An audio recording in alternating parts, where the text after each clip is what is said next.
It was supposed to be a quick stop. I'd worked late, second shift at the plant, and by the time I got back across town, I realized I was out of a few things. Bread, cat food, trash bags. Nothing major. Walmart was the only place open. The 24-hour supercenter off Route 7. I remember checking the clock on the dash. 11:13 p.m. Empty lot as expected. Just a few scattered cars under flickering sodium lights. Inside, the store looked the same as always, overly bright, smelling like floor cleaner and old popcorn. A woman with a tired toddler was heading toward checkout. Other than that, it felt like I had the place to myself. No music, just the hum of refrigeration and the squeak of my cart's wheels. I went straight to the back, grabbed a bag of dry food for Winston, my tabby, then cut through the pet section toward groceries. That's when the first weird thing happened. There was a noise. Wet. Crunching. Like someone chewing loudly but way too close. I froze. Looked around the corner of the next aisle. Nothing. Just a few torn open bags of kibble on the floor. Some kind of mess. Looked like a dog had gotten into them and dragged them across the tile. Then I saw the smear. Brownish red. Leading into the next aisle. And a trail of paw prints. I stood there a second too long. Then the lights cut out. Not a flicker. Not a dim. They shut off hard. Every single overhead went black. The only light left was the dull blue from the freezer units along the grocery wall. It felt like someone had pulled a blanket over the entire building. There was a second of total silence, then the emergency lights popped on. Not many. Just a few overhead bulbs and backup aisle markers glowing red. I waited. No one said anything over the intercom. No announcement. No, sorry for the inconvenience. Nothing. I pulled out my phone. 1% battery. Of course. I started walking, fast, back toward the front of the store, and that's when I saw it. Right past seasonal goods, lying motionless between the Valentine's Day clearance display and a half-toppled stack of Rubbermaid bins. A dog. Medium-sized. Tan. Looked like a pit mix. Collar, no tags. Eyes open. Unblinking. And its throat? Torn wide open. I gagged and backed away. What the hell? There was no barking. No noise. No panic. Just this dead animal on the tile. And then just past it, a man. Maybe. I only caught a glimpse. Something tall, hunched low, stepping backward around the corner at the end of the aisle. Didn't look like staff. Didn't look right. Hello? I called. Is there someone back there? No answer. I reached into my pocket. Dead phone. I considered leaving right then, just heading for the exit, abandoning the cart, but something made me stay. Maybe it was that stupid sense of obligation. Maybe it was the fact that I'd never seen a dead animal in a store before, and I thought maybe someone needed to know. A manager. A janitor. Anyone. So I walked to the front. No one at the registers. No one at customer service. No one at the doors. I pushed on the glass. Locked. I checked the other side. Security gate pulled down. They had locked the place with me still inside. I shouted. Walked the front aisle yelling, hey. I'm still in here. No one came. The store was silent. Then faintly a sound from the back. Footsteps. Not quick. Not rushed. Just slow and deliberate. I turned toward them, heart pounding. Hey. I'm here. No reply. I moved down past housewares, heading toward the pets section again, toward where I'd heard the noise. Everything felt off. The layout hadn't changed, but I felt like I was walking through a copy of the store just slightly wrong. The displays looked older. Dustier. Some of the sales signs had no dates, just blank white space.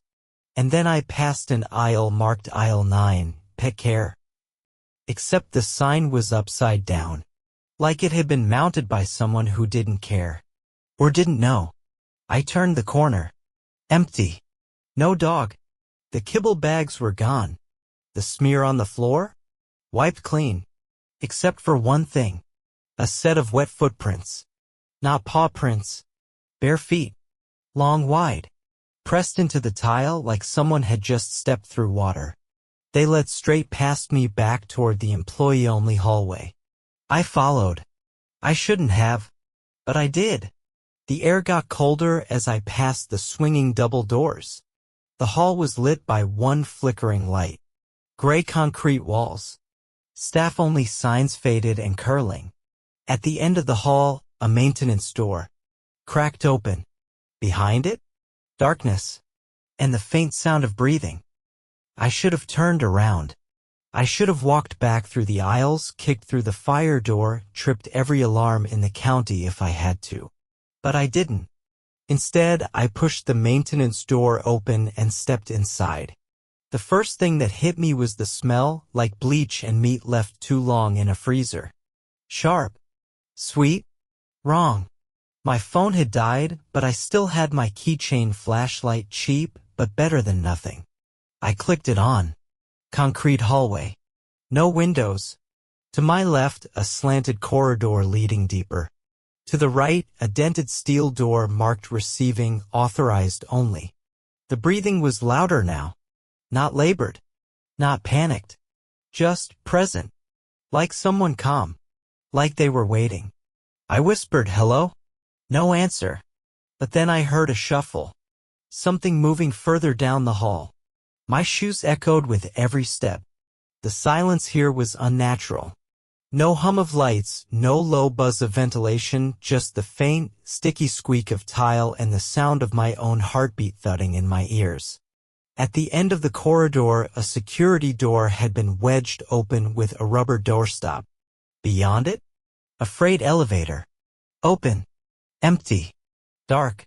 And on the ground, a black employee vest. Torn. Crumpled. Name tag still clipped on. Maya, overnight supervisor. There was a streak of something dark across the floor beside it, not a pool, not a trail, just a drag line. Like something had been pulled. I backed away. No chance in hell I was getting into that elevator. Turned to head back, and then I heard it. A bark. One single bark. Short. Sharp. Behind me. I spun around. Nothing. But I could hear movement. Footsteps. Faster now. And something else, like nails on the tile.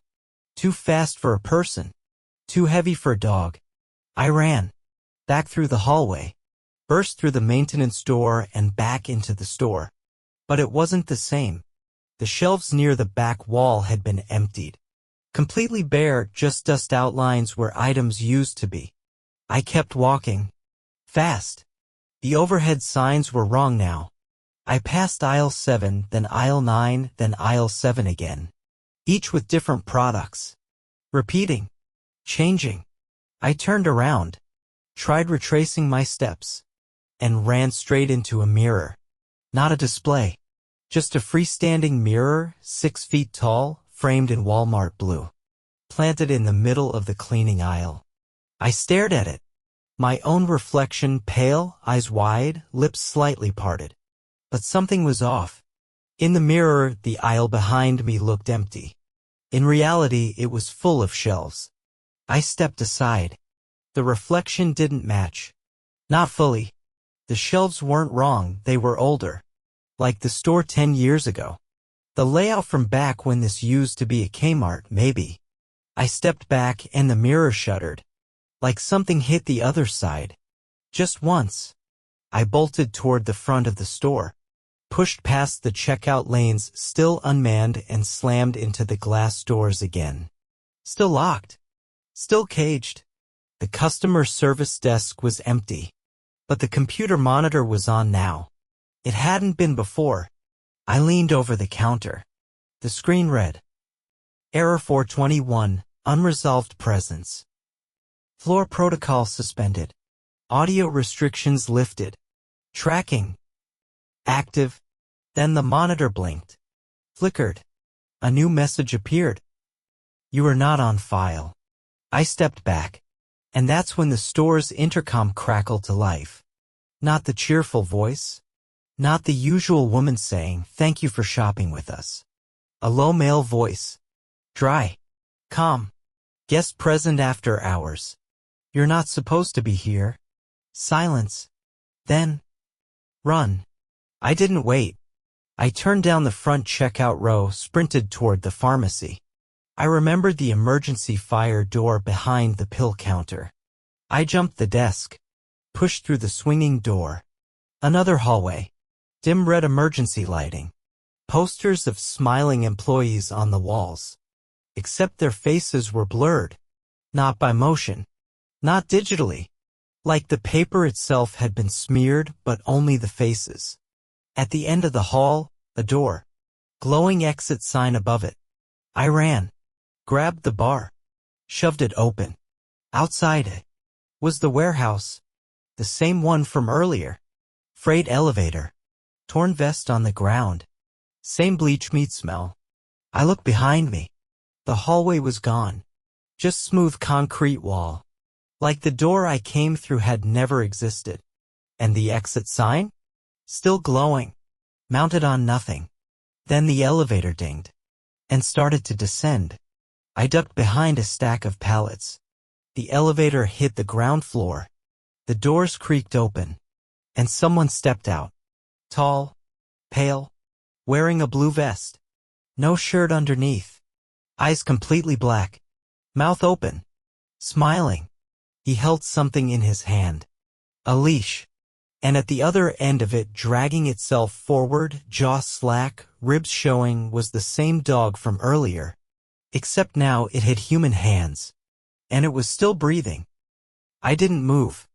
Not at first. I crouched behind the pallet of off-brand TVs, breath shallow, flashlight off, eyes locked on the thing that had just stepped out of the elevator. The man in the vest didn't speak. He didn't look around. He just stood there, one hand gripping the leash, the other hanging limp at his side. The dog, if I could even call it that anymore, twitched with each step. Its mouth hung open like it was mid-growl, but no sound came. Just a clicking noise from deep in its throat. The hands it walked on weren't just shaped like human ones, they had nail polish. Pink. Chipped. Like someone's sister. Or daughter. I gagged.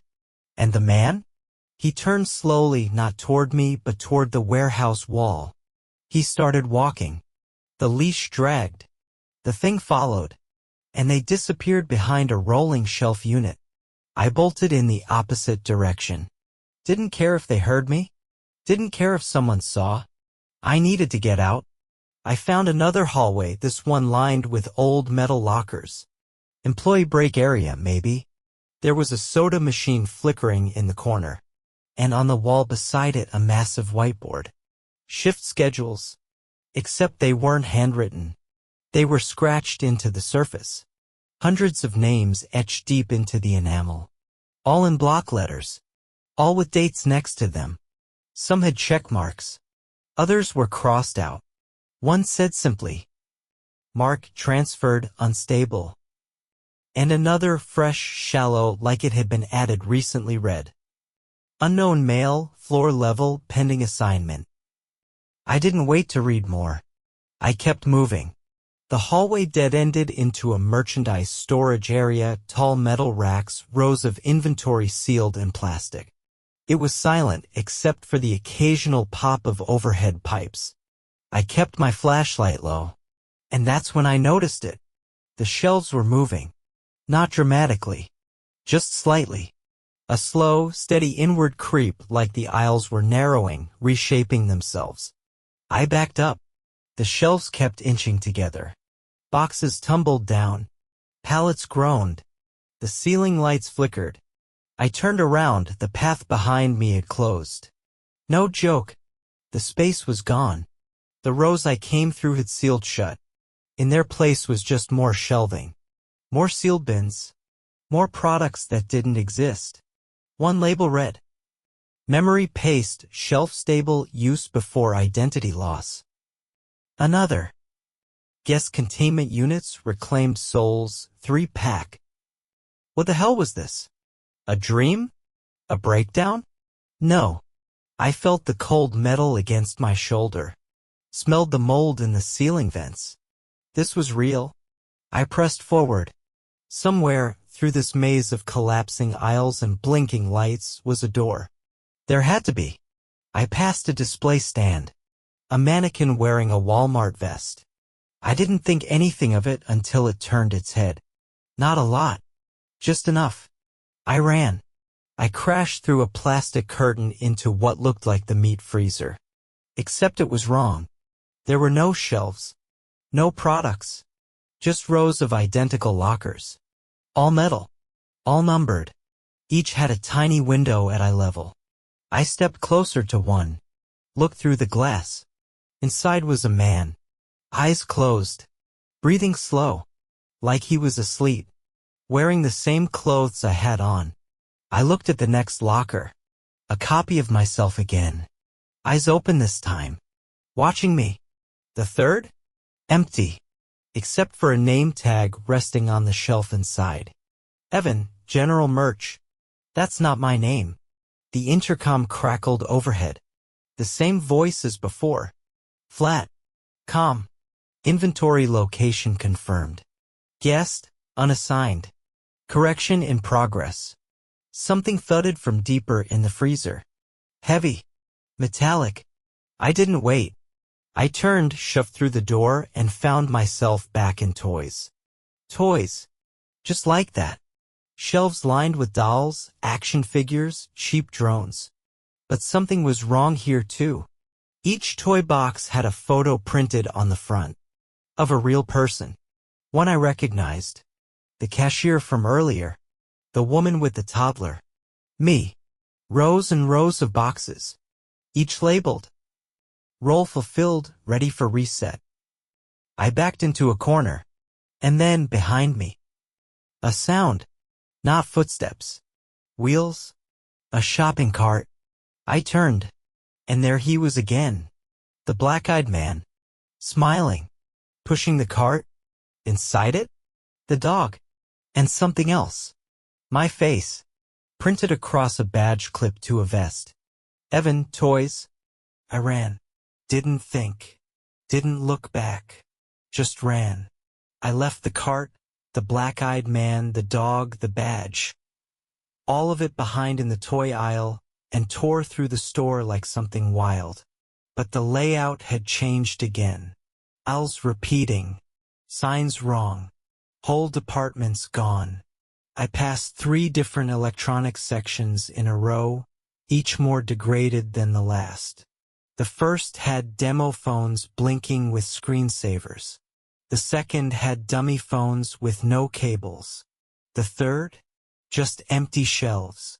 And dust. And everywhere, those quiet red lights glowing over empty registers. Like eyes. I knew the back of the store had a loading dock. Every Walmart has one. Somewhere near the garden center and seasonal storage, if I could get there, I could find the steel doors. Maybe break through, maybe find a way out. But the closer I got, the colder it felt. The air tasted like metal, like battery acid and freezer burn. I found the garden center entrance, or what was left of it. No plants, no patio furniture, just plastic wrap. Rolls and rolls of it, stacked in pyramids, all stamped. Employee retention material. The double doors beyond were slightly open. And behind them, a low, pulsing red light. I stepped through. The loading zone was massive. A concrete cathedral of pallets, crates, and cages. But something was wrong. The floor sloped down slightly, like a funnel. Everything angled toward the center of the space, where a huge metal compactor stood silent. At its base, dozens of carts. Inside the carts, shoes. Hundreds of them. Pairs. Singles. Kid-sized. Adult. Work boots. Sneakers. All clean. All empty. Beside them, a wire bin full of uniforms. Blue vests. folded, pressed, each with a name tag already attached. I walked slowly, picked one up. Maya, customer service. I dropped it. Next to it, another bin. Clear bags inside, each containing what looked like hair. Human. Different lengths. Colors. Some with scalps still attached. I turned away, started to gag.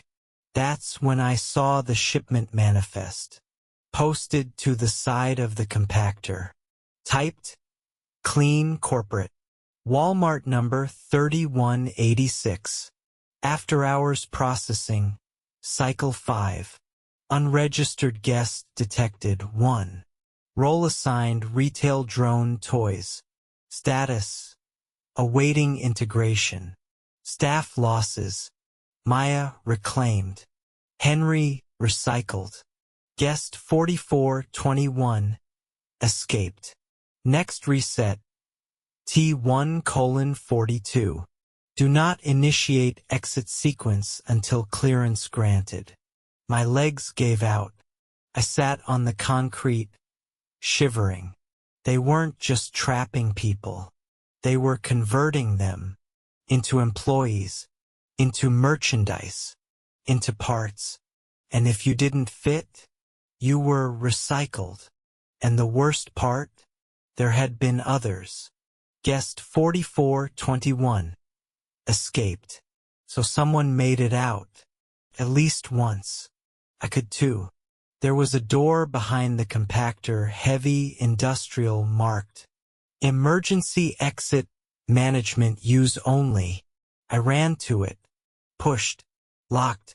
No keypad. No handle. Just a badge reader. I patted my pockets. Nothing. But then I remembered the cart. The badge. Evan Toys. Back in the toy aisle. The thing with my face. I didn't want to go back. I didn't want to look at that thing again. But if that badge was the only way out, I ran. The store had changed again. The toys section was different now. All the boxes were open. Dolls removed. Plastic windows torn. The shelves bent and sagged like they'd melted in the heat. In the middle of the aisle where the cart had been, was a table, and on it the vest, the name tag, the leash, no dog, no black-eyed man, but the badge was still there, glowing faintly under the emergency lights. I took it, clipped it on. The intercom crackled. Guest profile accepted. Finalizing onboarding. Please proceed to assigned exit. I didn't wait. Ran straight back through the aisles, past home goods, past furniture.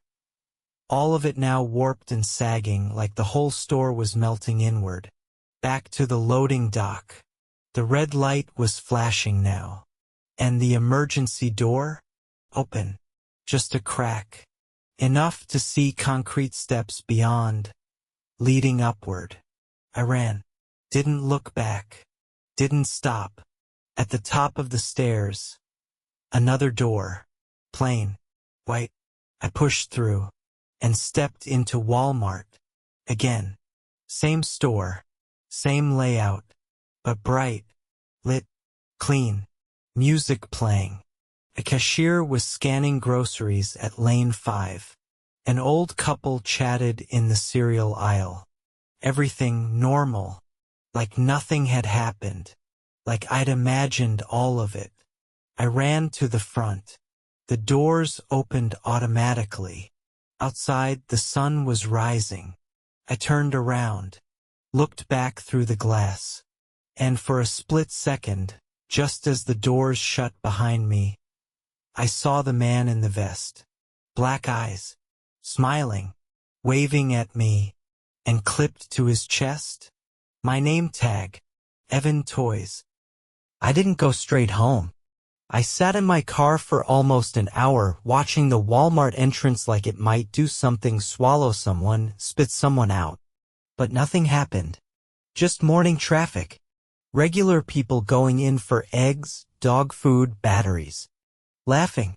Smiling. No idea what that place was last night. Eventually, I drove. I didn't tell anyone. Who'd believe it? There's no report you can file that starts with "the dead dog came back" and ends with "the aisles changed themselves." But I know what I saw. That store, it changed me. That night, I couldn't sleep. Every time I closed my eyes, I heard the intercom voice. "You are not on file. Finalizing onboarding. Guest, reassigned." My house felt too quiet. Too clean. Like it was waiting for something. At 2:13 a.m., my hallway motion light came on. I got up. No windows open. No wind. Nothing out of place. Except a blue vest on the floor. Crisp. Folded. With a badge pinned to it. Evan, Home and Pharmacy. I didn't touch it. I went to the front door, heart pounding.